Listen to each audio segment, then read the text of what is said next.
G'day everyone, Steve from the running company Lilydale, here to give you a bit of a rundown of the new Hoka Speedgoat 7 that is just arrived in store and ready for you guys. A little bit of an update on this one from the Speedgoat 6. Speedgoat 6 was a little bit hit and miss with some consumers, particularly because of the midsole ran a bit firmer and was quite stiff in the way that it was made. In the Speedgoat 7 we have an update to the midsole. So the midsole has moved from just a EVA midsole to a Supercritical EVA midsole in this particular one. So what does that mean? It means it's a little bit softer underfoot than what it previously was.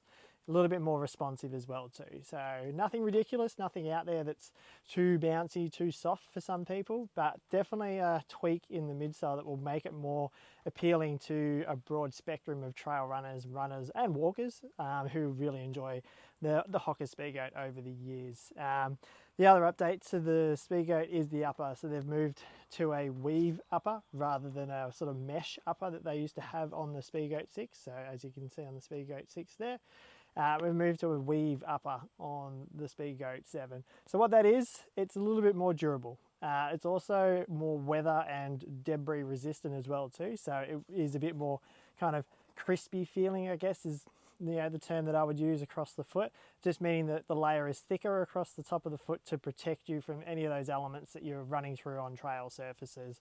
It does have this lovely vamp across the forefoot here, which allows for spread and splay of the toes, and particularly if you find over time on trails that your foot swells a little bit and you need a bit more space across the forefoot, but not initially at the starting point. This allows for the foot to spread open a little bit more within the shoe and not feel bunched and restricted inside the shoe.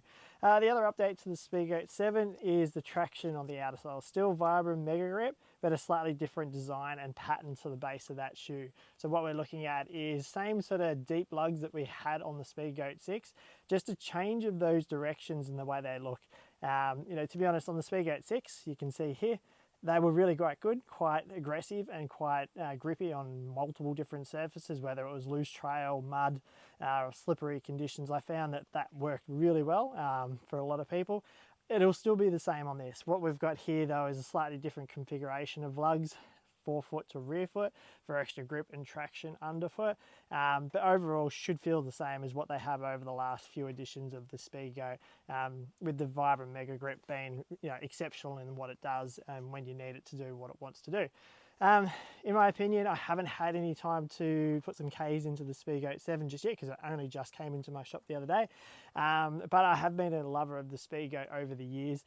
The last one was a little bit hit and miss for me. I did find it ran a bit firm and a bit stiff, so it was okay for me on some shorter runs, but some longer trail runs I was just lacking that little bit of softness underfoot. This will definitely bring it back. So we're coming back to what it was, in my opinion, around the Speedgoat 3s and 4s, where they were of that sort of softer and bouncier nature. And now we've come back to, I think, what is a really good and beautiful edition of the Hoka Speedgoat. This is obviously a workhorse for so many people, whether it's trail running, hiking. We get a lot of walkers that go into this shoe and love it. It does come in widths as well, so you've got women's B width, D width, men's D and 2E as well too. It will come in multiple colours. I've just got this one in front of me at the moment. Women's has got some nice purple kind of colours out at the moment. But yeah, I think if you've had some good success with the Hoka Speedgoats over the years and weren't quite a fan of the Speedgoat 6, I would recommend coming and giving the Speedgoat 7 a crack, because it is definitely tuned up a little bit better for a softer feel underfoot, but still stable. It's still got a real good integral feel underfoot and it's still a really good grounded feel. We're looking at 40 mil to 35, so a 5 mil heel to toe drop, which hasn't changed. The weight of the shoe, I am pretty sure, is nearly exactly the same as what it has been previously, so no change to the weight, just a little bit more of a relaxed ride in this shoe. So yeah, come and check it out. Just landed in store, ready for you guys to get it on your feet and take it out on some gnarly trails. Thanks guys.